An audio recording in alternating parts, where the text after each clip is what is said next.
After working 60 hours a week to pay for my mother-in-law's medical bills, I came home to find a for sale sign in my yard. "We deserve the money more than you need a house," she snapped, tossing me an envelope with a $500 check. I packed my bags, but before I left, I made one phone call that turned their dream sale into an absolute nightmare. I'm 38 years old and used to think I had a pretty normal life. I worked hard. I believed in family. And I thought if I kept doing the right thing, it would all pay off. I was wrong. My name's Cody. I live in Albany, New York. Been here all my life. I work construction, long hours, hard labor, but it pays decent and I like using my hands. I've been doing it since I was 19 and I've built a reputation for being reliable. If I say I'll get something done, I do it. 8 years ago, I met Beth. She was funny, smart, kind. At least that's what I thought. She used to bring me homemade cookies to the job site, leave sweet notes in my lunchbox. She'd rub my shoulders after work and tell me how much she appreciated what I did for us. We got married fast. I was 30 and I just bought a house. 3 bedrooms, 1.5 baths, decent yard. Needed work, but I fixed it up myself. Beth moved in right after the honeymoon. Everything felt like it was going the way it should. Then her mom got sick. Darlene was 62 at the time. Diagnosed with ovarian cancer. Beth was an only child and her mom had no one else. So, of course, we took her in. I didn't even hesitate. We turned the guest room into her space, bought her a recliner, adjusted our routine. She started chemo 2 months later. That's when things began to shift. Beth quit her job to focus on caregiving. I didn't push back. I figured it made sense, driving her mom to appointments, keeping the house running. But she wasn't doing that. She slept in, let dishes pile up, and spent hours scrolling on her phone. Darlene didn't need round-the-clock care, but Beth acted like she was running a hospital out of our home. I picked up extra hours. Sometimes I was working 60, even 70 hours a week. I'd come home covered in drywall dust or soaked through with sweat and find takeout containers everywhere, laundry still in the basket, and Darlene watching reality TV like nothing was wrong. And the comments started. "You're always gone," Darlene would say, like it was an insult. "Must be nice to have a job that lets you escape." Beth started treating me more like a roommate. No more notes. No more back rubs. Just complaints about money and how I wasn't present. But I kept at it. I paid every medical bill that came in. I refinanced the house to cover a few of the bigger ones. Never once asked for help. Never even thought about walking away. That was my mistake. Fast forward 3 years. Darlene's in remission, which should have been a celebration. But instead of thanking me, they started acting different. Whispering behind doors. Getting quiet when I walked into the room. Beth would take long drives alone and come back with nothing to say. Something was off, but I was too tired to fight. Then came that day. It was a Friday. Long week, long day. I'd just gotten paid. I even stopped and picked up takeout from that Thai spot Beth used to love. I thought maybe we could eat together for once and have a quiet night. I pulled into the driveway and my stomach dropped. Right there in the yard. A huge red and white for sale sign. At first I thought I was losing it. I got out of my truck, walked over, and read the sign again. Yep, our house. My name wasn't even on the sign. Just the agent's. I stormed up to the porch and found them both sitting there like they were waiting for me. Beth had a wine glass in hand. Darlene had that smug smile she wore when she thought she was being clever. "What is this?" I asked, pointing to the sign. "We're selling," Darlene said, like it was the most normal thing in the world. Beth wouldn't even look at me. "We?" I said. "Who the hell is we?" Darlene pulled out an envelope and tossed it to me. I caught it against my chest. Inside was a check made out to me for $500. "That's your cut," she said. "We deserve the money more than you need a house. You'll figure it out." I didn't say a word. I turned around, walked inside, and packed a single duffel bag. Just clothes, my laptop, and a few tools I couldn't part with. I left the rest. When I walked out, Beth was standing in the doorway. "You're seriously leaving," she said. "I was never part of this, was I?" I asked. She shrugged. "You were always gone. This house was never really yours." I got in my truck and drove off, but not before making a phone call. I called Eric. He used to do inspections before joining our construction crew. Good guy, knows his stuff. I told him what happened. Told him I needed a favor. A big one. "Inspect that place like your life depends on it," I said. He came out the next day. Told them he was from the city doing a random audit. They bought it. I stayed away, didn't want them to suspect a thing. 2 days later, Eric calls me laughing. "Dude, you won't believe this," he said. "Mold everywhere. Black mold. In the walls. In the attic. Even in the HVAC. Someone tried to patch it up with bleach and spray paint. That someone was probably Darlene's idiot nephew who worked in home repair and had patched our roof without a permit." Eric also found faulty wiring in the kitchen. Dangerous stuff. Fire hazard level. And that garage conversion they did 2 years ago? No permit, no inspection, totally illegal.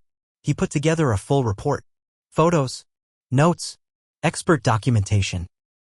I sent copies to the realtor, to the city housing board, and to the health department. No threats. Just facts. Let the evidence speak for itself. Within a week, the listing was pulled. A week after that, the city came out and slapped a giant red sticker on the front door, uninhabitable. Do not enter. Beth tried calling. I didn't answer. Next thing I know, I'm hearing from a mutual friend that Darlene's been moved into a motel near the freeway. Beth's staying with her cousin in Scroon Lake. They're trying to figure out what to do. The repairs are going to cost tens of thousands. And no buyer in their right mind would touch that house now. I'm not finished yet. I figured after the house got condemned, they'd finally back off. Maybe learn something. But I should have known better. Beth wasn't done. Not by a long shot. About 3 weeks after the house was labeled uninhabitable, I got served. She was filing for divorce. And not just that, but trying to go after my pension, my truck, and spousal support. Spousal support.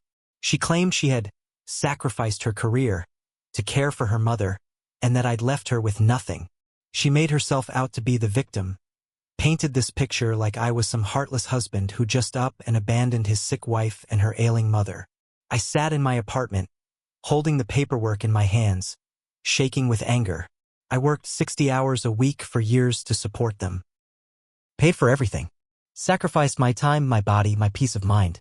And this was how she repaid me? She wanted war. So that's what she got. I hired a lawyer, not just any lawyer. I hired Maureen Briggs, a tough-as-nails divorce attorney with a reputation in Albany for ripping false claims to shreds. She wasn't cheap, but I didn't care. I told her everything, and I handed over every receipt I had. I gave her a full folder, medical bills in my name, bank statements showing all the house payments, credit card charges Beth made that I paid off, and even texts from Beth admitting I was doing more than most men ever would. Maureen smiled when she saw the messages. "Oh honey," she said. "They screwed with the wrong guy." We filed a counterclaim and subpoenaed Beth's bank records, phone records, and even her social media activity. That's when things started to get interesting. Turns out, during the time I was working myself to the bone, Beth had been supporting her mother by day drinking and racking up tabs at local bars. We even found Venmo transfers between her and a guy named Brent, a guy she told me was just a friend from high school. She'd been sending him money. Hundreds, sometimes thousands. And photos. I didn't want to know what kind. Maureen had it all laid out in court-ready order. The first hearing was brutal. Beth tried to keep up her little victim act, crocodile tears, trembling voice, the whole bit. She told the judge I'd emotionally abandoned her and left her destitute. But Maureen tore into her calmly, methodically, and with zero mercy. She showed the judge everything, the transfers, the drinking, the dating profiles Beth had made while we were still married, and most of all, the financial abuse she and Darlene had put me through. The judge didn't even hide his disgust. But the part that hit hardest? Maureen brought up the sale of the house, how Beth and Darlene tried to sell it without my permission, how they forged my signature on some of the listing documents, and how they offered me $500 like I was some stranger, not the man who'd paid for that roof over their heads for 5 damn years. It wasn't just immoral. It was fraud. The judge paused and said, "Mrs. Harper, you're lucky he's not pressing criminal charges." She went pale. After that hearing, Beth dropped the spousal support claim. She agreed to a no-contest divorce. Gave up all claims to my pension and truck. But I wasn't done. Because Darlene still had a lien on the house in both her and Beth's names. And now that it was condemned, the city was pressuring them to make repairs or face daily fines. That's when I made another call to the state health department. Because Eric hadn't just found mold and faulty wiring. He found asbestos. That meant professional abatement, permits, and tens of thousands in repairs just to bring it up to code. But Darlene and Beth didn't have that kind of money. The motel bills were draining them. Beth's cousin kicked her out, and Darlene had started posting on Facebook asking for donations, claiming they were victims of a cruel ex-husband who left them homeless. I sent those posts to Maureen. She laughed. Let her keep talking. She's digging her own grave. I stayed quiet, watching from the background while they fell deeper into the hole they'd dug for me. And it was only going to get worse, because one of the permits they'd forged to do the garage conversion turned out they'd also lied about the zoning. That made it a criminal offense. And I had proof. So now we were getting into real legal territory, not just divorce court, not just property disputes. I was talking criminal charges. And as much as I wanted to move on, I wasn't going to let this slide. They'd already stolen years of my life. I wasn't letting them skate away without facing real consequences. I dug deeper. I pulled up every document I could find from when they did that garage conversion. I remembered Darlene bragging about how she'd gotten it done without all that city red tape. Back then, I thought she meant it as a joke. Now I knew better. I found the original permit they stuck on the fridge. The one that looked a little off. At the time, I figured maybe Albany had just updated their forms or something. But when I compared it to the real permits I'd used on work sites, it was a joke. The font was wrong. The city seal was pixelated like it had been copied and pasted. And the signature? Totally fake. I contacted the city planning office, asked if they had any record of a permit for a garage conversion at that address. They didn't. But they were very interested to learn that someone had forged their documentation. Within 2 weeks, a city inspector came knocking. I wasn't there, but I got a text from Eric that said, "Guess who's about to have a real bad day?" Apparently, Darlene tried to bluff. Said they had the right paperwork, just couldn't find it right now. But the inspector wasn't buying it. He saw the mold, the electrical issues, and now the forged permit, and immediately opened a formal investigation. And the next week, Darlene and Beth both got letters. The city was pressing charges for falsifying municipal documents and violating zoning laws. It wasn't a felony, but it was a misdemeanor that came with fines, potential probation, and worst of all for them, a court record. Beth tried to talk her way out of it. She emailed me, not to apologize, but to threaten. "If you don't back off," she wrote, "I'll go to the police and say you were abusive." I didn't even reply. I forwarded the email to Maureen. She shook her head. Let her try.